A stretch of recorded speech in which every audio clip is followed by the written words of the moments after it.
Hello बच्चों, आप सब कैसे हैं।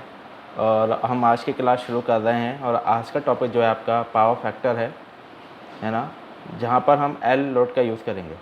तो हमने आपको दो टॉपिक समझा दिए हैं। पहला आपका पावर फैक्टर बता दिया है कि what is the power factor, low power factor के क्या क्या लॉसेस हो सकते हैं और उसे हम इम्प्रूव कैसे करें, है ना। उसके बाद हमने आपको आर लोड के बारे में बताया और हमने ये देखा कि जब आर लोड आप यूज़ करते हो तो उसमें क्या होता है कि वो उसके अंदर फेस एंगल आपका 0 डिग्री रहता है। मीन वोल्टेज और करंट आपके दोनों सेम फेस में रहते हैं।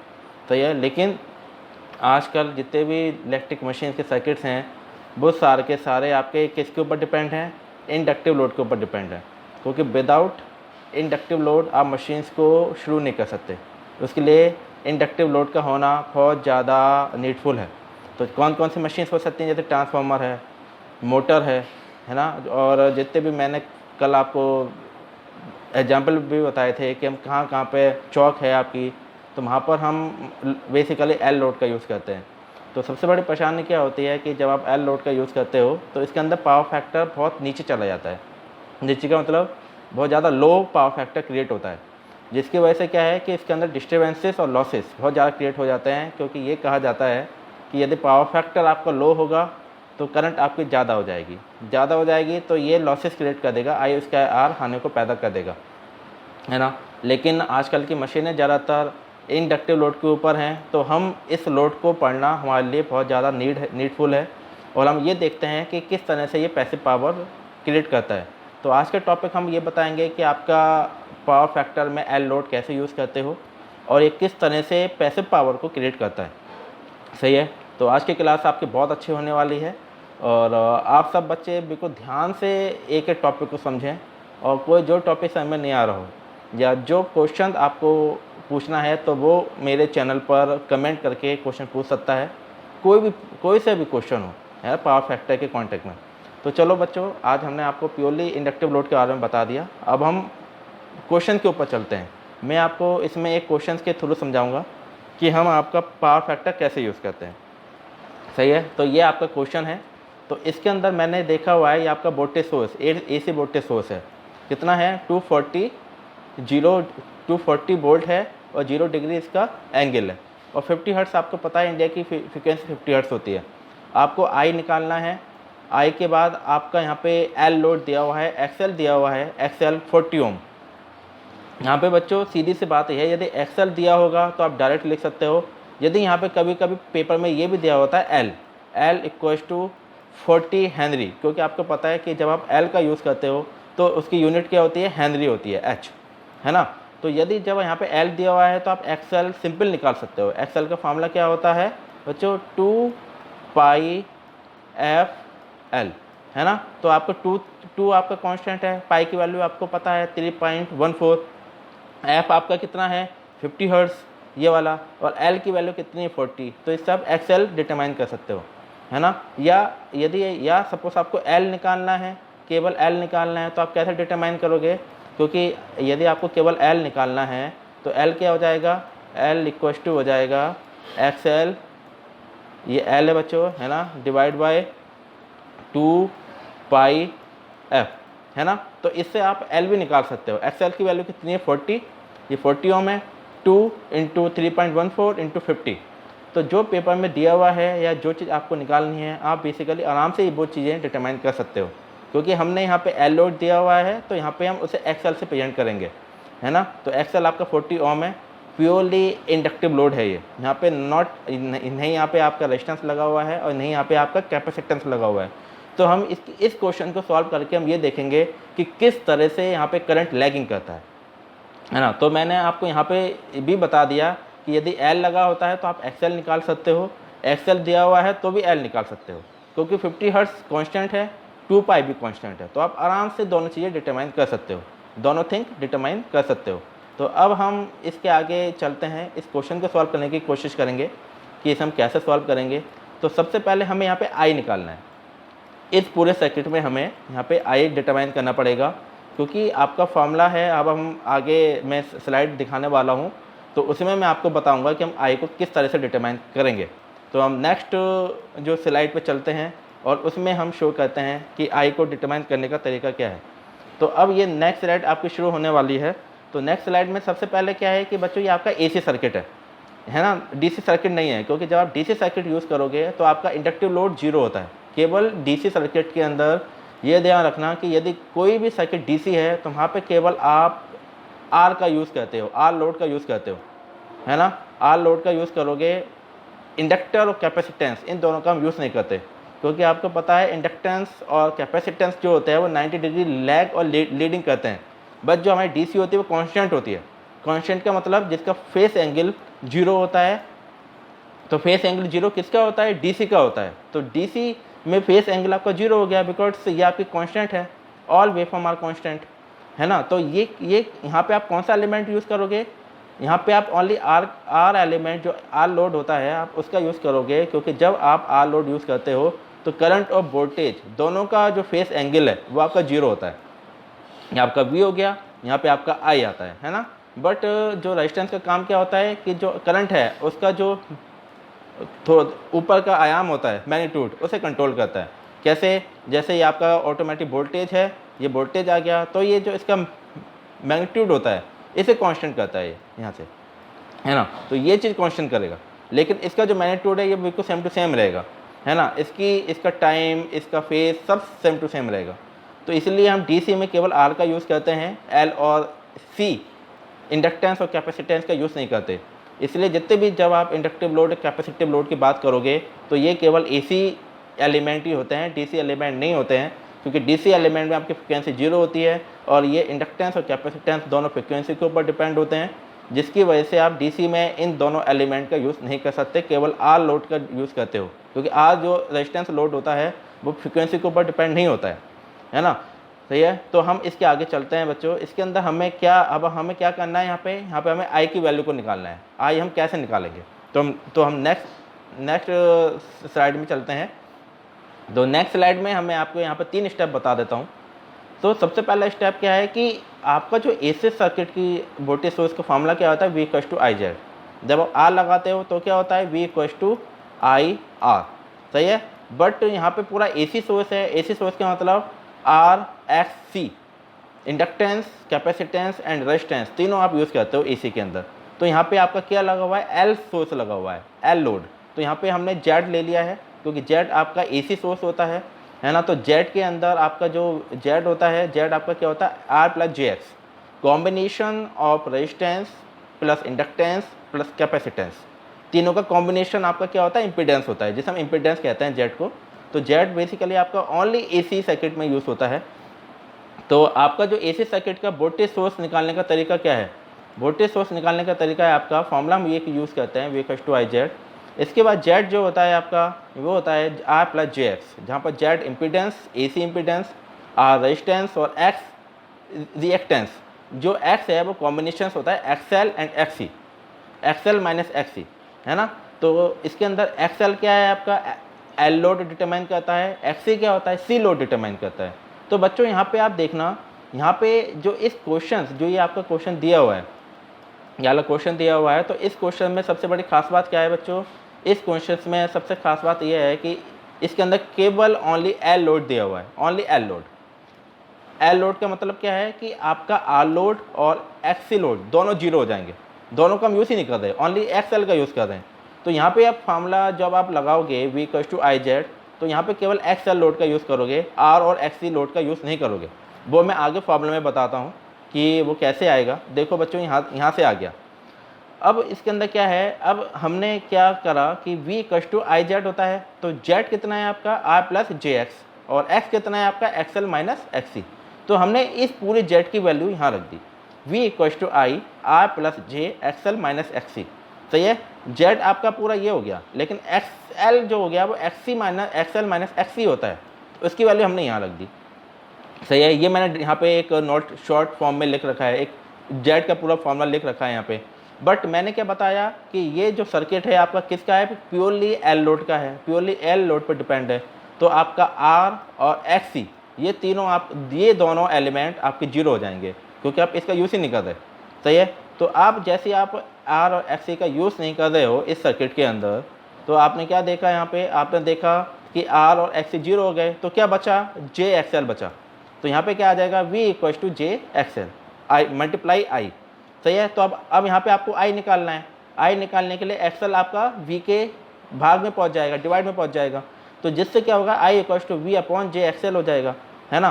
तो v की वैल्यू कितनी है यहाँ पे, 240 0 डिग्री एंगल। तो ये 240 0 डिग्री एंगल हो गया। जे कितना है आपका, जे 40 ओम, एक्सएल कितना है 40, तो ये 40 आ गया। तो हमने क्या करा, सिंपल हमने यहाँ पे ये रूल करा है कि इसके अंदर अब इसे हमने सॉल्व करा। 0 से 0 कैंसिल, यहाँ पे हमने क्या करा, 0 से 0 कैंसिल हो गया, और 4 6 जा 24 होते हैं, तो कितना आ गया, 6 0 डिग्री एंगल आ गया, डिवाइड बाई जे। अब हमें क्या करना है, अब हमें आई की वैल्यू निकालनी है। तो आई की वैल्यू निकालने के लिए हमें जे एलिमेंट को कैंसिल आउट करना पड़ेगा। क्यों हम कैंसिल आउट करते हैं, क्योंकि आपको पता है जहाँ पर जे एलिमेंट लगा होगा वो आपके पैसिव एलिमेंट होते हैं। तो ये बच्चों, जैसे जे यहाँ पे क्या है, जे एक्स एल माइनस एक्स सी, यहाँ पे आप इस फॉर्मूले में देख रहे हो, जो मैं यहाँ पे अंडरलाइन दिखा रहा हूँ, ये जहाँ पे मैं अंडरलाइन दिखा रहा हूँ, ये आप देखो, ये दोनों आपके पैसिव एलिमेंट होते हैं। क्योंकि जे जहाँ पे जे लगा होता है, जे मीन्स पैसिव एलिमेंट, है ना। पैसिव एलिमेंट में जो कोई ना कोई एनर्जी को स्टोर करें in the form of L, in the form of current, है ना। जो एल लोड होता है वो आई को स्टोर करता है, जो सी लोड होता है वो वोल्टेज को स्टोर करता है। तो हमें तो सबसे बड़ी बात क्या होती है कि वोल्टेज और करंट ये आपके पैसिव एलिमेंट, एक्टिव एलिमेंट होते हैं। एक्टिव एलिमेंट मीन्स जो मशीन्स को एनर्जी देते हैं और मशीन को स्टार्ट करते हैं। तो यहाँ पे हमें जे को कैंसिल आउट करना पड़ेगा। यहाँ पे क्या है, हमें इस जे को कैंसिल आउट करना पड़ेगा।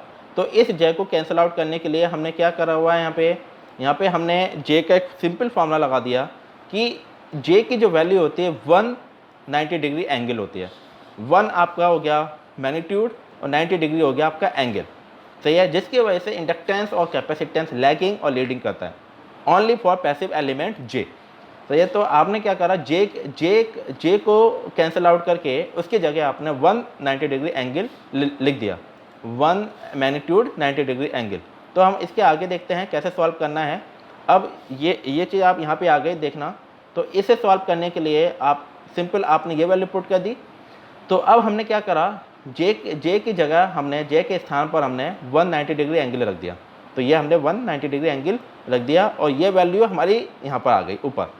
तो ये जब आप इसे सॉल्व करोगे बच्चों, जब आप इसे सॉल्व करोगे तो जब आप 1 से 6 को डिवाइड करोगे तो कितना आंसर आएगा, आपने 1 को 6 से डिवाइड करा तो 6 आ गया, है ना। और सबसे बड़ी प्रॉब्लम क्या है, तो आप इसका आंसर ये यहाँ पे मैं इसे सॉल्व करके बताता हूँ। तो ये कैसे सॉल्व करते हैं बच्चे, क्योंकि बच्चे कभी कभी ये गलती कर देते हैं कि जो 90 डिग्री आप नीचे ही रहने देते हो। बट ये फॉर्मूला ध्यान रखना, जब भी कोई एंगल डिवाइड में है मीन्स θ1 अपॉन θ2, हमेशा ये ध्यान रखना बच्चों, ये फॉर्मूला ध्यान रख लो कि यदि आपको टोटल एंगल निकालना है और आपका θ1 अपॉन θ2 दो इस फॉर्म में है, तो जब भी कोई एंगल डिवाइड में होता है तो वो ऊपर माइनस में चला जाता है। कैसे, θ इक्वल टू θ1 माइनस ऑफ θ2, ये फार्मूला आप यूज़ करोगे। सही है। ये पूरा फार्मूला आप यहाँ पे यूज़ करोगे। सही, यहाँ पे θ2 है ये, है ना। और जब आप हमेशा एक फार्मूला ध्यान रखना, सेकंड फार्मूला ये आ जाएगा कि जब आप टोटल θ निकालोगे तो दोनों एंगल यदि मल्टीप्लाई में है, दोनों एंगल यदि मल्टीप्लाई में है तो यहाँ पे क्या हो जाएगा, टोटल θ हो जाता है प्लस, तो θ1 प्लस θ2। ये हमेशा आप ध्यान रखना कि जब आप टोटल एंगल निकालते हो, यदि मल्टीप्लाई में है तो उसे हम ऐड करते हैं, यदि डिवाइड में है तो उसे माइनस करते हैं, है ना। तो जो इसमें आपका जो एंगल है वो कहाँ पर है, डिवाइड में है। डिवाइड में है ये एंगल 190 डिग्री। तो 1 से 6 तो हमने कैंसिल आउट कर दिया, ये आपका 6 आ गया। तो मैंने बताया था कि 90 डिग्री डिवाइड में है तो ऊपर जाके माइनस में पहुँच जाएगा। तो कैसे करोगे बच्चों, यहाँ पे देखो फॉर्मूला क्या होता है, θ इक्वल टू θ1 माइनस θ2। कैसे होगा, जब θ1 डिवाइड बाय θ2 होगा, है ना। सही है। तो यहाँ पे θ1 कितना है बच्चों, 0 डिग्री, माइनस 90 डिग्री आपका डिवाइड में है, तो टोटल θ कितना आ जाएगा, टोटल θ आ जाएगा आपका 90 डिग्री आ गया। कौन सा 90 डिग्री, माइनस। तो हमने क्या लिखा, आई की वैल्यू कितनी आ गई, 6 मैग्नीट्यूड 90 डिग्री एंगल, और वोल्टेज आपका कितना है 240 डिग्री, 240 मैग्नीट्यूड और 0 डिग्री एंगल। इससे आप खुद पता लगा सकते हो कि इस क्वेश्चन के अंदर जब हमने आई निकाला तो वोल्टेज से वो 90 डिग्री नीचे जा रहा है, मतलब पीछे जा रहा है ना। कि इसका सेंस क्या है कि जब हमने आर लगाया, रेजिस्टेंस लगाया था, तो दोनों का मैग्नीट्यूड सेम है। देखो दोनों का मैग्नीट्यूड बिल्कुल सेम आएगा क्योंकि दोनों का फेस एंगल 0 डिग्री होता है। बट जो रेजिस्टेंस होता है वो आई का जो मैग्नीट्यूड है उसे कंट्रोल करता है। ये आपका वोल्टेज है और ये आपका आई है ना। बट जैसे आपने प्योर एल लगाया तो इससे आपको क्या नुकसान हुआ कि जो भी ये वोल्टेज आपका ऐसे क्रिएट हो रहा है तो करंट आपकी 90 डिग्री नीचे चली जाएगी ये करके, है ना। 90 डिग्री नीचे जा रही है, देखो ये 90 डिग्री नीचे जा रही है कि जैसे ही जब जहाँ पर वोल्टेज को 0 से शो होना था, 0 डिग्री से स्टार्ट होना था, लेकिन करंट वहाँ पे 90 डिग्री माइनस नीचे से जाके शुरू हुई, जिनकी वजह से क्या होता है कि पैसिव एनर्जी क्रिएट हो जाती है जो मशीन्स के लिए अनयूजफुल पावर होती है, जो मशीन्स को डैमेज कर सकती है। सही है, मशीन्स के अंदर लॉसेस क्रिएट कर सकती है क्योंकि साइनसोइडल वेवफॉर्म या सप्लाई तभी अच्छी होती है जब करंट और वोल्टेज दोनों एक साथ क्रिएट होते हैं। जैसे वही चीज़ जैसे ओम्स लॉ ने बताया था V=I, मतलब जहाँ जहाँ वोल्टेज होगा वहाँ वहाँ करंट होगी। बट जैसे आपने रेजिस्टेंस लगाया तो उसका सेंस क्या है कि वो करंट के मैग्नीट्यूड को कंट्रोल कर रहा है। बट ये भी वोल्टेज भी आपका 0 डिग्री पे स्टार्ट हो रहा है, करंट भी आपकी 0 डिग्री पे स्टार्ट हो रही है ना। तो इससे क्या होता है कि मशीन्स के अंदर डिस्टर्बेंसेस बहुत कम क्रिएट होते हैं, है ना। सही है, तो अब सबसे नुकसान जो होता है, सबसे ज़्यादा हार्मफुल चीज़ इसके अंदर यही है कि जो करंट का एंगल है वो 90 डिग्री लैगिंग कर रही है। तो इसे हम कैसे इम्प्रूव करें ये हम आगे देखेंगे। सही है, तो ये हमने एक क्वेश्चन दिखाए हैं। इसके बाद हम यहाँ पे दिखाते हैं कि आपकी पैसिव और एक्टिव एलिमेंट की एनर्जी कैसे क्रिएट करते हैं। ये चीज़ यहाँ तक समझ में आ गई बच्चों, है ना। इसके बाद अब सेकंड स्लाइड आती है और स्टेप 2 जो आपका कहता है वो कहता है टोटल एस क्या होता है बच्चों आपका, क्योंकि मैंने एक बार बहुत बता चुका हूँ कि ये यदि आपकी एक्टिव पावर है P, ये आपकी पैसिव पावर है Q, तो ये आपकी अपरेंट पावर होगी S। मतलब S is a combination of active power and passive power. सही है, तो यहाँ पे S का फार्मूला क्या होता है, S का फार्मूला होता है VRMS क्रॉस IRMS। सही है, ये फार्मूला होता है इसका, है ना। तो इसलिए हम इसकी यूनिट क्या लेते हैं, वोल्ट एम्पियर। सही है, तो अब आप बच्चों यहाँ देखो, आपने देखा V की वैल्यू पीछे कितनी थी 240 0 डिग्री एंगल, है ना। और I की वैल्यू कितनी थी 6 मल्टीप्लाई -90 डिग्री एंगल। जब आप दोनों को मल्टीप्लाई करोगे तो कितना आंसर आना चाहिए, 440 आ गया। मल्टीप्लाई एंगल कितना आ गया आपका -90 डिग्री। तो ये -90 डिग्री क्या हो रहा है, अपरेंट पावर हो रही है। अपरेंट पावर है, अपरेंट पावर -90 डिग्री है, तो जिससे ये जो पावर क्रिएट होती है, सही है, तो ये -90 डिग्री क्रिएट कर रही है। तो इसका कैसे बनेगा, ये आपका P आ जाएगा, ये आपका आ जाएगा Q और ये आपका आ जाएगा S। क्यों, क्योंकि -90 डिग्री एंगल ये दिखा रहा है। ये पैसिव पावर है -90 डिग्री, तो ये -90 डिग्री आपका टोटल यहाँ पे आ जाएगा। सही है, तो इसलिए हम जो आपका एल लोड यूज होता है तो इसका बेसिक स्ट्रक्चर आपका ये होता है। सही, तो अब इसके आगे अब हम चलते हैं यहाँ पे, इसके आगे अब हम प्रोसेस देखते हैं कि एक्टिव पावर पैसिव पावर निकालेंगे, क्योंकि हमने अपरेंट पावर निकाल ली है। अब हम एक्टिव और पैसिव पावर को डिटरमाइन करेंगे कि एक्टिव और पैसिव पावर कैसे डिनोट करते हैं। अब देखो ये हमने चीज़ यहाँ पे लिख रखी है कि apparent power is the multiply of RMS value of voltage and current, है ना। कि मैंने बता दिया था कि जो आपका अपरेंट पावर होती है वो वोल्टेज और करंट दोनों का मल्टीप्लाई होती है। सही है, in the form RMS value of voltage and RMS value of current. सही है, अब एक चीज़ का ध्यान रखना कि जब प्योरली इंडक्टिव लोड यूज़ करते हो तो ये रिएक्टिव पावर को अपने अंदर एब्जॉर्ब करती है with the form of current wave form. सही है, क्योंकि यहाँ पे देखो -90 डिग्री है तो ये लैगिंग वोल्टेज हो गया, means with the current wave form lagging the voltage wave form by 90 degree. Lagging का मतलब पीछे जाना। पीछे कब होता है, जब माइनस होता है। जब प्लस साइन होता है तो आगे, ये आगे की साइड होता है। जब माइनस साइन होता है तो ये पीछे की साइड होता है। तो यहाँ पे पीछे आ रहा है, पीछे का मतलब करंट आपकी पीछे जा रही है, वोल्टेज से पीछे जा रही है ना। यदि आप वोल्टेज को आप कंसीडर करते हो तो वो वोल्टेज करंट से आगे जा रही है। सही है, तो ये हमेशा ध्यान रखना है इसके अंदर। बच्चे इसमें काफ़ी ज़्यादा कन्फ्यूजन हो जाते हैं इस टॉपिक के अंदर कि लीडिंग और लैगिंग क्या होता है। तो बेसिकली आप इस चीज़ का ध्यान रखना, जो लैगिंग की बात होती है, जब आप लैगिंग यूज़ करते हो तो इसका मतलब माइनस का मतलब वो चीज़ पीछे जा रही है। जब आप लीडिंग का यूज़ करते हो तो लीडिंग का मतलब वो चीज़ आगे आ रही है। तो बच्चों इसके अंदर मैं आपको ये चीज़ समझा देता हूँ कि यहाँ पे हमने वोल्टेज को लीडिंग लिया, करंट को लैगिंग लिया। क्यों, क्योंकि आप देखना आपने यहाँ पे आई लिखा है, आई की वैल्यू क्या है 6 डिग्री, वो 6 मैग्नीट्यूड 90 डिग्री एंगल, माइनस के 90 डिग्री एंगल मीन्स ये किसके ऊपर माइनस का साइन लगा हुआ है, ओनली आई के ऊपर लगा हुआ है। आई जो करंट है इसके ऊपर लगा हुआ है, तो मतलब वोल्टेज नीचे नहीं जा रहा है, करंट आपके नीचे जा रही है।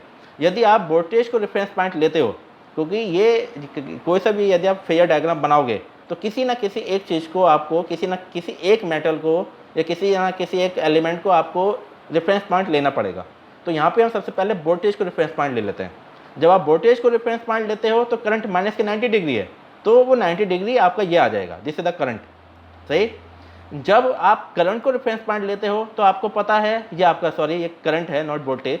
जब आप करंट को रेफरेंस पॉइंट लेते हो तो करंट को रेफरेंस पॉइंट लेने का मतलब क्या है कि करंट तो माइनस के 90 डिग्री है, पीछे जा रही है, वोल्टेज आपका आगे है, तो वोल्टेज आपका ये आगे आ जाएगा, मतलब लीडिंग हो जाएगा। और मैंने बताया था जो चीज़ पीछे जाती है वो लैगिंग और जो आगे आती है वो लीडिंग। तो जब वोल्टेज की बात करोगे तो लीडिंग आएगा, जब करंट की बात करोगे तो लैगिंग आएगा। इस चीज़ का ध्यान रखना। सही है, क्योंकि आपको ये बता रहा है, ये जो शो कर रहा हूँ मैं, ये बार बार शो कर रहा हूँ, ये शो हो रहा है इसके अंदर। क्योंकि जब आप इस क्वेश्चन के अंदर देखो, जो हमने आई की वैल्यू निकाली है, तो वोल्टेज के अंदर तो 0 डिग्री एंगल है, बट करंट का माइनस के 90 डिग्री एंगल है। तो जो करंट है वो आपकी लैग कर रही है माइनस के 90 डिग्री, तो करंट हमेशा पीछे जाएगी जब आप केवल ओनली प्योर इंडक्टिव लोड का यूज़ करोगे। सही है। तो हम सेकंड, अब हम यहाँ पे निकालते हैं स्टेप थर्ड में एक्टिव पावर। एक्टिव पावर का फॉर्मूला क्या होता है बच्चों, वी आई कॉस फाई। सही है। तो यहाँ पे हमने फॉर्मूला यूज़ कर लिया वी आई कॉस फाई। आपने यहाँ पे देखा होगा हमने ये फॉर्मूला यूज़ करा V I cos phi. V I cos phi के बाद अब आपको ये, अब आप ये ध्यान से देखो कि आपका ये 90 डिग्री कैसे आया। ये आपका है फेस डिफरेंस। फेस डिफरेंस आपका 90 डिग्री क्यों आया, क्योंकि अब यहाँ देखो बच्चों, जब आपने अपरेंट पावर निकाली तो फॉर्मूला क्या होता है, वी मल्टीप्लाई आई। सही है। तो v का जो एंगल है वो 0 डिग्री है, i का एंगल माइनस के 90 डिग्री है। जब आप टोटल फेस निकालते हो तो क्या आएगा, phi equals to phi one minus phi two. सही है। जहाँ पर फाई वन जो है वो वोल्टेज का फेस एंगल है, फाई टू जो है जो करंट है उसका फेस एंगल है। तो टोटल जो फेस डिफरेंस होता है वो phi one minus phi two होता है। सही है। तो आप यहाँ पे देखना फाई कितना है आपका, यहाँ पे आपका ये 0 डिग्री आ गया, ये 0 डिग्री माइनस 90 डिग्री। एक ऐसे भी ले सकते हो, ये फार्मूला भी यूज़ कर सकते हो, और ना तो एक आप फार्मूला ऐसे भी यूज़ कर सकते हो कि जो टोटल फाई होगा, टोटल फाई यदि आप यूज़ करोगे तो ये भी यूज़ हो सकता है phi two minus phi one. सही है। Phi two minus phi one depending on the size. जैसे फॉर एग्जाम्पल आपने वोल्टेज सोर्स पढ़ा होगा, वोल्टेज सोर्स जब पढ़ा होगा पोटेंशियल डिफरेंस, तो वी ए ये बी बी दो होते हैं, है ना। तो आप पोटेंशियल डिफरेंस कैसे निकालते हो, V equals to V A minus B B या B B minus B A लिख सकते हो, अकॉर्डिंग टू दी आंसर या अकॉर्डिंग टू दी क्वेश्चन, कैसे भी सॉल्व कर सकते हो उसे, है ना। तो यहाँ पे हमने क्या करा, यहाँ पे हमने ये करा क्योंकि माइनस की 90 डिग्री है, लैग कर रहा है, तो यहाँ पे हमने नॉर्मली एक फार्मूला यूज़ करा, phi equals to phi two minus phi one, this is the phase difference. Phase difference हमेशा देखना कि दो फेज का डिफरेंस होता है। तो फाई टू आपका कितना हो जाएगा, माइनस के 90। सही है। या ये आपका माइनस के 0, तो आपका माइनस के 90 आएगा। ये भी यूज़ कर सकते हो माइनस के 90 डिग्री। या एक सेकंड ऑप्शन आप ये भी यूज़ कर सकते हो कि आपका नॉर्मल फार्मूला जो फेज डिफरेंस है वो कितना होगा, phi equals to phi one minus phi two. सही है। तो फाई वन आपका कितना हो गया, यहाँ पे वोल्टेज सोर्स का एंगल 0 डिग्री माइनस ऑफ, और जो करंट का फेस एंगल कितना हो गया, माइनस के 90 डिग्री। तो कितना हो जाएगा यहाँ पे, फाई इक्वल्स टू हो जाएगा 0 प्लस 90 डिग्री, क्योंकि आपको पता है माइनस माइनस माइनस क्या होता है, प्लस हो जाता है, तो प्लस 90, जिसकी आंसर क्या आ गया, फाई इक्वल्स टू आपका आ जाएगा 90 डिग्री आंसर। सही है। तो इसलिए हमने यहाँ पे phi equals to 90 degree note कर रखा है। सही है। तो ये आपका जो फाई है वो टोटल डिफरेंस है, फेज डिफरेंस है बिटवीन करंट एंड वोल्टेज या वोल्टेज एंड करंट। सही है। तो अब मैं इसके अंदर हम क्या करेंगे, अब हम ये सारे के सारे वैल्यू इस एक्टिव पावर के फॉर्मूले में पुट कर देंगे।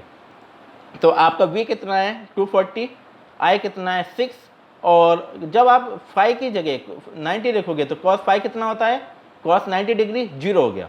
इसका मतलब क्या है बच्चों कि आपको जो एक्टिव पावर है वो 0 मिल रही है। देखो अब यहाँ पे आपने 0 वाट मिल गई।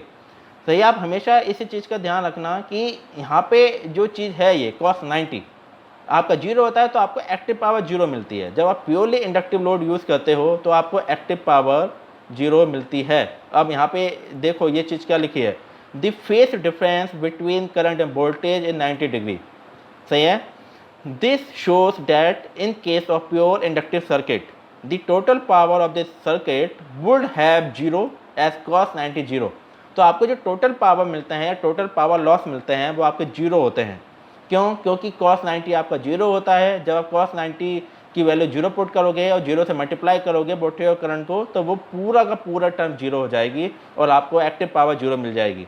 और एक्टिव पावर हम किसे कहते हैं? जितनी पावर आप यूज़ कर रहे हो, जो यूज़फुल पावर होती है उसे एक्टिव पावर कहते हैं। तो यदि मशीन्स के अंदर एक्टिव पावर नहीं है तो मशीन्स को आप स्टार्ट नहीं कर सकते, मशीन्स को आप यूज़ में नहीं कर सकते। इसलिए हम प्योरली इंडक्टिव लोड का हम यूज़ ही नहीं करते, किसी भी मशीन्स के अंदर प्योरली इंडक्टिव लोड का यूज़ नहीं करते हैं। बट आजकल की मशीनें सारी के सारी इंडक्टिव लोड पर चलती हैं, तो इस एक्टिव पावर को ज़्यादा करने के लिए हम कैपेसिटिव बैंक लगाते हैं या जो आपका रेजिस्टेंस होता है हम इन दोनों का यूज़ करते हैं। मतलब RLC वो मैंने आपको पावर फैक्टर के लेक्चर में आप देख लेना कि जब मैंने पावर फैक्टर का लेक्चर दिया था तो उसके अंदर मैंने बताया था कि जब कैपेसिटर बैंक से आप पावर फैक्टर को कैसे इम्प्रूव कर सकते हो, है ना। तो आप में वहाँ पे हमने देखा था L और R इन दोनों को हमने सीरीज में लगाया था ऐसे करके। ये आपका R हो गया बच्चों, ये आपका L हो गया, और यहाँ पे हम शंट में इसके कैपेसिटेंस लगाते हैं। सही है। इसका भी एक लेक्चर मैं बनाऊंगा और इसे मैं आपको एक क्वेश्चन के थ्रू सॉल्व करके दिखाऊंगा कि जब हमने L लेते हैं तो पावर फैक्टर आपको 90 डिग्री लैग करता है, मतलब एक्टिव पावर जीरो मिलती है। उसके साथ साथ जैसे जैसे आप सीरीज में R लगाओगे तो आपको एक्टिव पावर मिलना शुरू हो जाएगी। बट हाईएस्ट R लगाने से यदि R की वैल्यू ज़्यादा हुई तो I square R losses create हो जाते हैं। इसलिए इन दोनों टर्म को कैंसिल आउट करने के लिए या रिमूव करने के लिए हम यहाँ पे कैपेसिटर बैंक लगाते हैं जो अच्छी प्योरली एक्टिव पावर को देता है। और कैपेसिटर और इंडक्टेंस आपस में काम करके अपनी पावर को डिस्ट्रीब्यूट करते रहते हैं, वो वोल्टेज सोर्स से नहीं लेते। वो आप यदि ये चीज़ देखनी है तो आप मेरा पावर फैक्टर वाला लेक्चर ध्यान से सुनना, उसके अंदर ये चीज़ मैंने सारी बताई हुई है ना। तो ये आपका टॉपिक ये वाला एक्टिव पावर का कंप्लीट हुआ है। अब हम नीचे चलते हैं पैसिव पावर की तरफ। तो बच्चों पैसिव पावर क्या कहती है? पैसिव पावर जो आपकी कहती है, आपका फॉर्मूला क्या होता है पैसिव पावर का? VI sin phi। VI sin phi हो गया तो फाई आपका 90 डिग्री हो गया, वो आपको पता है। फेस एंगल निकाल दिया φ1 माइनस φ2। फिर से देख लो फाई हमने कैसे निकाला यहाँ पे, φ1 माइनस φ2। सही है। तो φ1 की वैल्यू कितनी है बच्चों? वोल्टेज सोर्स के अंदर 0 डिग्री और करंट के अंदर कितनी है? माइनस के 90 डिग्री। तो टोटल कितना हो जाएगा यहाँ पे? 0 प्लस 90। तो टोटल फाई कितना आ गया आपका? फाई आपका आ जाएगा 90 डिग्री प्लस। सही है। तो आपका जो फेज डिफरेंस आया है वो 90 डिग्री आ गया। सही है। तो अब हमने यहाँ पे क्या करा बच्चों? यहाँ पे हमने करा कि साइन 90, क्योंकि पैसिव पावर निकाले हो, पैसिव पावर में साइन आता है, तो साइन 90 आपका 1 होता है। जब आप यहाँ पे 1 पुट करोगे और वोल्टेज की वैल्यू कितनी है? 240, करंट की वैल्यू कितनी है? 6। जब आप इन तीनों का मल्टीप्लाई करोगे तो आपको मिलेगा 1440 VAR 1440। आपको कितनी पैसिव पावर मिल रही है? पैसिव पावर आपको मिल रही है कितनी? पैसिव पावर मिली है आपको 14440 VAR। ये इसकी यूनिट होती है। VAR जो होती है, VAR पैसिव पावर की यूनिट होती है। और जो आपका एक्टिव पावर की यूनिट क्या होती है? वॉट। पैसिव पावर की यूनिट क्या होती है? VAR। और जो अपरेंट पावर की यूनिट क्या होती है? VA। तो यहाँ पे हमने VA का यूज़ करा हुआ है। तो टोटल आपका जो पैसिव पावर वो कितना आ गया? 1440। सही है। अब हम आगे चलते हैं। आगे क्या है? आगे वो चीज़ हम आपको दिखाते हैं कि आगे की स्लाइड में क्या है। अब हम क्या करेंगे? अब यहाँ पे हमने देखा कि अब हमारा अपरेंट पावर का फॉर्मूला क्या होता है? Apparent power S = P + jq। हमें पता है कि ये आपका P है, मान लीजिए ये आपका Q है और S आपका ये होगा, है ना, दोनों का कॉम्बिनेशन। तो S जो होता है, S की वैल्यू किसके ऊपर डिपेंड है? एक्टिव पावर और पैसिव पावर के ऊपर डिपेंड है। मतलब जो S अपरेंट पावर होती है वो एक्टिव पावर और पैसिव पावर का कॉम्बिनेशन होती है। तो जो P है आपके एक्टिव पावर, Q आपके पैसिव पावर, इन दोनों का कॉम्बिनेशन आपका हो गया अपरेंट पावर S। तो आपको पता है कि जब आप प्योरली इंडक्टिव लोड यूज़ करते हो तो एक्टिव पावर P आपके 0 वॉट है ना, और आपका जो Q है वो आपका 1440 VAR है, 1440 VAR। तो अब हम क्या करेंगे? यहाँ पे वैल्यू पुट कर देंगे दोनों की। तो ये 0 हो गया, J × 1440 हो गया। तो अब टोटल अपरेंट पावर क्या आ गई 1440 VA वोल्ट एम्पियर। सही है, तो ये किसके इक्वल है? अपरेंट पावर आपके पैसिव पावर के ऊपर डिपेंड है। मतलब पैसिव पावर जितनी आएगी उतनी आपकी अपरेंट पावर मिलेगी। प्योरली इंडक्टिव लोड में यही है कि जितनी आपको पैसिव पावर मिलती है उतनी आपकी अपरेंट पावर मिलती है, जो मशीन्स के लिए बहुत हार्मफुल है। क्योंकि आपको पता है कि यदि passive power 100% passive power create हो गई तो मशीन्स को डैमेज कर सकती है, मशीन आपकी स्टार्ट ही नहीं होगी।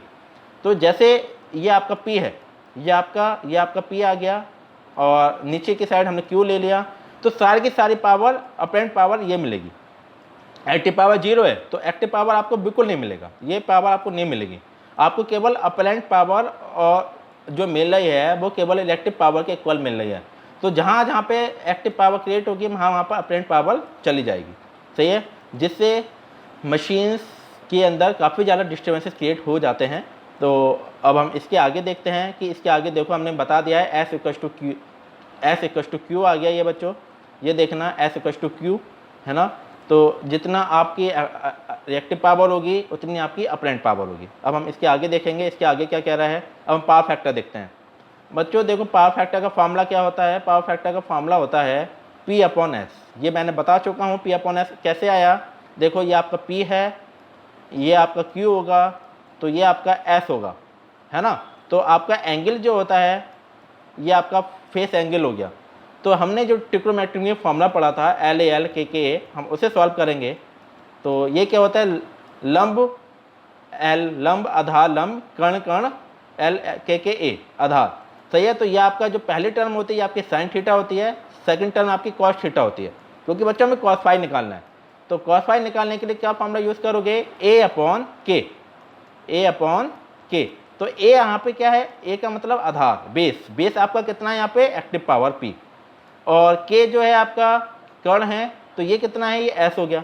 तो आपका फार्मूला आ जाएगा P/S। P जो है आपकी 0 है और S जो है, S कितनी आपके 1440 है। तो जब आप 0 से 1440 डिवाइड करोगे तो आपका कितना आंसर आ जाएगा? 0 आ जाएगा। तो कॉस फाई आपका 0 हो गया। इसका मतलब कि जब आप प्योरली इंडक्टिव लोड का यूज़ करते हो तो आपको पावर फैक्टर आपको 0 मिलता है, मतलब लैगिंग पावर फैक्टर मिलता है आपको, है ना, 90 डिग्री लैगिंग। सही है, तो पावर फैक्टर आपका 0 हो गया। मतलब क्या है कि जिस मशीन का पावर फैक्टर 0 होगा तो वो मशीन से आप खुद सोच सकते हो कि कितनी डिस्टर्बेंसेस क्रिएट करेगी। जितना अच्छा पावर फैक्टर होगा, क्योंकि ये रूल है कि जितना ज़्यादा पावर फैक्टर होगा मशीन की एफिशिएंसी उतनी ज़्यादा बढ़ती है। और एक चीज़ का और ध्यान रखना, जितना ज़्यादा फेस होगा उतना कम पावर फैक्टर होगा।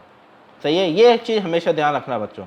ये फॉर्मूला हमेशा माइंड में बिठा लो कि जितना ज़्यादा फाई होगा, फाई का मतलब फेस, जितनी हाईएस्ट आप फाई को इंक्रीज़ करोगे उतना ही पावर फैक्टर आपका डिक्रीज़ होगा।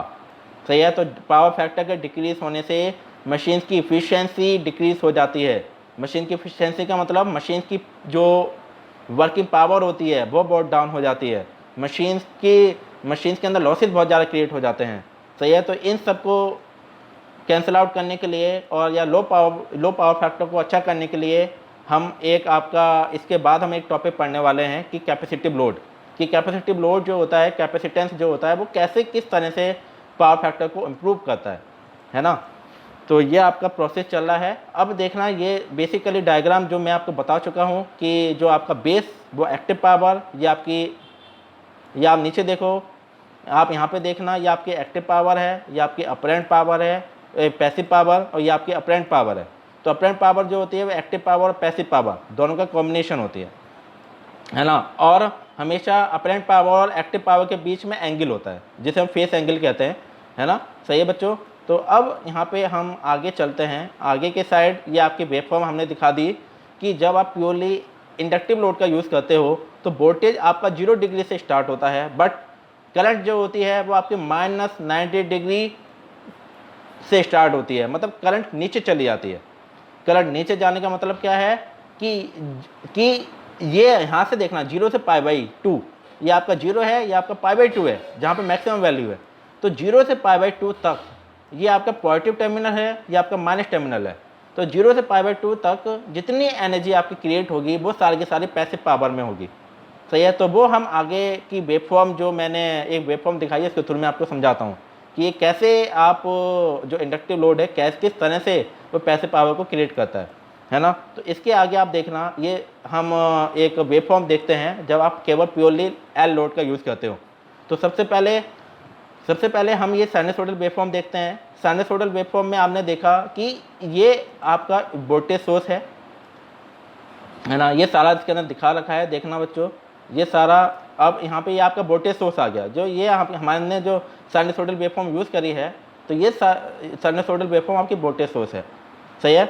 वोल्टेज सोर्स के बाद हम देखते हैं कि करंट किस तरह से लैग करती है, करंट किस तरह से लैग करेगी इसके अंदर। तो अब हम आगे देखेंगे, धीरे धीरे करंट लैग कर रही है ना। अब मैं आपको बताता हूँ कि किस तरह से आपका पावर फैक्टर क्रिएट होता है। अब यहाँ देखो, सबसे बड़ी प्रॉब्लम क्या है कि इस 90 डिग्री के अंदर जब आप ये 90 डिग्री यूज़ करते हो 0 से π/2 तक, आपका वोल्टेज सोर्स प्लस में है और करंट आपकी माइनस में है, जिससे क्या होता है कि इस 0 से π/2 तक आपको ओनली पैसिव पावर मिल रही है। तो ये पैसिव पावर क्या होती है, ये मशीन्स के अंदर डिस्टर्बेंसेस पैदा कर लेती है। क्योंकि एक मैं सिंपल सी बात बता दूं आपको कि यदि ये वोल्टेज सोर्स है ना, और ये करंट सोर्स है I, और ये आपका इंडक्टिव लोड है L जो पैसिव पावर को क्रिएट कर रहा है, तो पैसिव पावर कभी भी आप यूज़ नहीं कर सकते। पैसिव पावर क्या होती है कि अनयूजफुल पावर, जिसे आप यूज़ ही नहीं कर सकते। तो ये पैसिव पावर मशीन्स के अंदर घूमती रहती है, वोल्टेज से लोड और लोड से वोल्टेज, वोल्टेज से लोड और लोड से वोल्टेज, ये हमेशा मशीन्स के अंदर प्रेजेंट रहती है। और आपको पता है कोई चीज़ यदि कोई एनर्जी मशीन्स के अंदर प्रेजेंट है तो वो मशीन्स के अंदर कितनी ज़्यादा हीट और डिस्टर्बेंस को क्रिएट कर देगी, है ना। तो जिसे हम कहते हैं पैसिव पावर। पैसिव पावर का सेंस यह है कि जब भी आप कोई भी पैसिव एलिमेंट लगाते हो तो उसके अंदर कुछ ना कुछ एंगल पर आपकी पैसिव पावर क्रिएट होती है। जैसे 0 से π/2 तक, 0 से π/2 तक हमने देखा कि 0 से π/2 तक हमारी पैसिव पावर क्रिएट हो रही है ना, क्योंकि वोल्टेज सोर्स का कौन सा टर्मिनल है प्लस, जो करंट सोर्स है इसमें कौन सा टर्मिनल है माइनस, जिसकी वजह से मैं एक बार फिर से दिखा दूं आपको रफ करके कि 0 से 0 π/2 तक आप ध्यान से देखना बच्चों, 0 से 0 π/2 तक, यहाँ तक, सही है। तो यहाँ पे आपने देखा ये प्लस है ये माइनस है, सही है दोनों। और हमारा क्या होना चाहिए कि जब भी आप लोड लगाते हो तो वोल्टेज और करंट दोनों की वेवफॉर्म एक दूसरे के इक्वल हो, ऐसी होनी चाहिए। बट यहाँ पे क्या है, करंट आपके नीचे जा रही है, दोनों अनइक्वल हैं, जिसकी वजह से क्या होता है कि ये इसे हम कहते हैं पैसिव पावर, इसे हम पैसिव पावर कहते हैं। जिसकी वजह से क्या होता है कि ये पैसिव पावर हम यूज़ नहीं कर सकते और ये मशीन्स के अंदर घूमती रहती है, जो मशीन्स के अंदर डिस्टर्बेंस को क्रिएट कर देती है। अब यहाँ देखो बच्चों, पाई से π/2, सॉरी π/2 से पाई देखना, ये आपका है ना, तो π/2 आपका ये है और पाई आपका यहाँ पर आ गया पूरा प्रोसेस। तो इसके अंदर देखो कि π/2 से पाई तक ये भी प्लस है करंट, और जो वोल्टेज है ये भी प्लस है, तो यहाँ पे आपको एक्टिव पावर मिलेगी। 0 से π/2 तक आपको पैसिव पावर मिल रही है, π/2 से पाई तक आपको एक्टिव पावर मिल रही है। फिर आप देखना पाई से 3π/2 तक जो करंट है वो ऊपर आ रही है प्लस, और जो वोल्टेज है वो माइनस में आ रही है, तो यहाँ पे आपको पैसिव पावर मिलेगी, दोनों एक दूसरे के इक्वल नहीं है। अब 3π/2 से 2π तक दोनों प्लस में है, तो यहाँ पे आपको एक्टिव पावर मिलेगी। तो सबसे बड़ी प्रॉब्लम यह आती है कि जब 0 से π/2 और पाई से 3π/2 इन दोनों एंगलों में यदि पैसिव पावर क्रिएट होती है तो पैसिव पावर मशीन्स के अंदर क्रिएट होती है। मशीन्स के अंदर क्रिएट होने की वजह से मशीन्स के अंदर काफ़ी ज़्यादा डिस्टर्बेंसेस क्रिएट हो जाते हैं जो मशीन्स को डैमेज कर सकते हैं, सही है। क्योंकि जब तक आप 100% एनर्जी को यूज़ नहीं कर रहे, जो वोल्टेज सोर्स एनर्जी दे रहा है, आप उस एनर्जी को यदि 100% यूज़ नहीं करोगे, कुछ ना कुछ एनर्जी यदि सपोज मशीन के अंदर स्टोर रहेगी तो मशीन्स के अंदर डिस्टर्बेंस को क्रिएट कर देती है ना। तो अब हम यहाँ पे हम नेक्स्ट स्लाइड में देखते हैं कि पावर का क्या सेंस है। देखो ये धीरे धीरे पावर आ रही है बच्चों। तो सबसे ज़्यादा प्रॉब्लम यह है कि अब मैं आपको ये चीज़ बताता हूँ कि जब 0 से π/2 तक, ये π/2 है, तो वोल्टेज आपका प्लस है, करंट भी आपकी माइनस है, तो पावर आपकी माइनस क्रिएट होगी, क्योंकि फॉर्मूला क्या होता है V क्रॉस I, सही है। V तो आपका है प्लस में और मल्टीप्लाई I आपका माइनस में है, तो जब प्लस और माइनस की मल्टीप्लाई करोगे तो क्या निकल के आता है, माइनस निकल के आता है। इसका मतलब जो पावर है वो माइनस में जा रही है, सही है। तो आपकी 0 से π/2 तक पावर आपके माइनस में क्रिएट हो रही है, मीन्स आप इस पावर का यूज़ ही नहीं कर सकते। ओनली पॉजिटिव पावर यूज़ होती है, यहाँ पर करंट और वोल्टेज दोनों सेम फेस में होते हैं, है ना। तो आप यहाँ पे देखना पाई से पाई/2 तक देखना, पाई से पाई/2 तक पावर भी आपकी पॉजिटिव है, करंट भी आपकी पॉजिटिव है और वोल्टेज भी आपकी पॉजिटिव है, जिसकी वजह से यहाँ पे आपको एक्टिव पावर मिलती है इतनी जगह तक। अब पाई से 3 पाई/2 तक करंट आपकी पॉजिटिव है बट वोल्टेज आपका माइनस में है, तो आपको पावर भी माइनस में मिलेगी, तो this is the passive power. सही है, इसका आप यूज ही नहीं कर सकते। अब इसके अंदर देखना 3 पाई/2 से पाई तक, 3 पाई/2 से पाई तक देखो करंट आपकी माइनस में है, वोल्टेज आपका माइनस में है, बट दोनों का यदि आप माइनस माइनस से मल्टीप्लाई करोगे, सॉरी ये माइनस है बच्चों, ये आपका माइनस में आ जाएगा यहाँ से ये माइनस, तो जब आप माइनस को माइनस से मल्टीप्लाई करोगे तो ये प्लस आ जाएगा, पावर आपको प्लस मिलेगी, मतलब एक्टिव पावर। और ये रूल है कि जब आपकी एक्टिव पावर क्रिएट होती है तो सबसे ज़्यादा आप खास बात ये ध्यान रखना कि जब एक्टिव पावर क्रिएट होगी तो वो पावर प्लस में होनी चाहिए। सही है, मतलब जब प्लस, इसमें दो रूल पैदा होंगे, इसमें दो रूल्स पैदा होंगे। आपका पावर का फॉर्मूला हो गया P क्रॉस I, है ना। तो पावर को पॉजिटिव करने के लिए क्या रूल पैदा होंगे, पहला रूल क्या होगा बच्चों कि जब वोल्टेज और करंट दोनों आपके प्लस में हो, जब वोल्टेज भी प्लस में हो और करंट भी आपका प्लस में हो तो आपको एक्टिव पावर मिलेगी। और सेकंड रूल क्या होगा कि जब वोल्टेज आपका माइनस में हो और करंट भी आपका माइनस में हो तो आपको एक्टिव पावर मिलेगी। तो जब आप केवल ओनली आर लोड का यूज़ करते हो तो वो वहाँ पे आपने देखा होगा इसे मैं रब कर देता हूँ, एक बार रब करके मैं आपको वही चीज़ बताता हूँ, इन दोनों में डिफरेंस दिखाता हूँ यहाँ पे कि जब आपने केवल आर लोड यूज़ करा, यहाँ पे आपने आर लोड यूज़ करा तो आर लोड में ये आपका वोल्टेज है, वोल्टेज की वेव फॉर्म, ये आपकी जो करंट की वेव फॉर्म है ना। तो आपने देखा होगा 0 से लेके पाई तक, या 0 से पाई/2 और पाई/2 से पाई, ये आपका पाई/2 आ गया। 0 से पाई तक आपको करंट वोल्टेज प्लस मिल रहा है, मतलब पावर आपको प्लस मिलेगी, always plus, this is the active power, है ना। और जब आप पाई से 2 पाई तक जाओगे तो करंट और वोल्टेज दोनों माइनस में है, बट पावर आपको क्या मिलती है, प्लस मिलती है, क्योंकि माइनस माइनस प्लस होता है।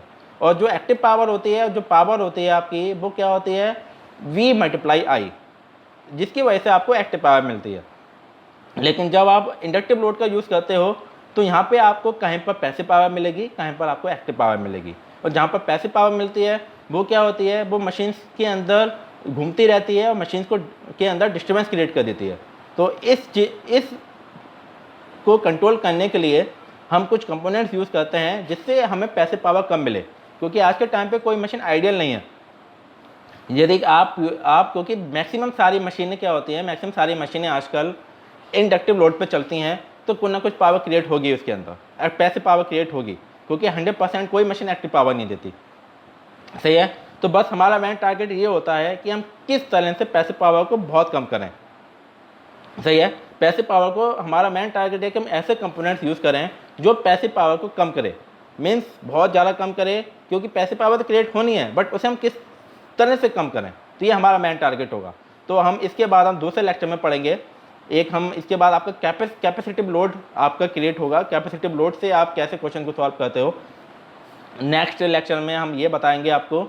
और उसके बाद हम आपको बताएंगे कि जब आप कैपेसिटेंस लोड यूज़ करते हो तो जब आपका, क्योंकि आपको पता है कि मैक्सिमम मशीन्स आपकी सारी की सारी इंडक्टिव लोड पर काम करती हैं, ट्रांसफार्मर देख लो, है ना, मोटर देख लो, कोई सी मशीन देख लो, तो उसके अंदर यदि एल लोड होगा तो पैसिव पावर क्रिएट होगी, पैसिव पावर क्रिएट होगी तो मशीन जल्दी डिस्टर्बेंस क्रिएट हो जाती है या मशीन जल्दी डैमेज हो जाती है। तो उस कंडीशन को सॉल्व करने के लिए हम कैपेसिटेंस बैंक यूज़ करते हैं जो पैसिव पावर को कंट्रोल करती है ना।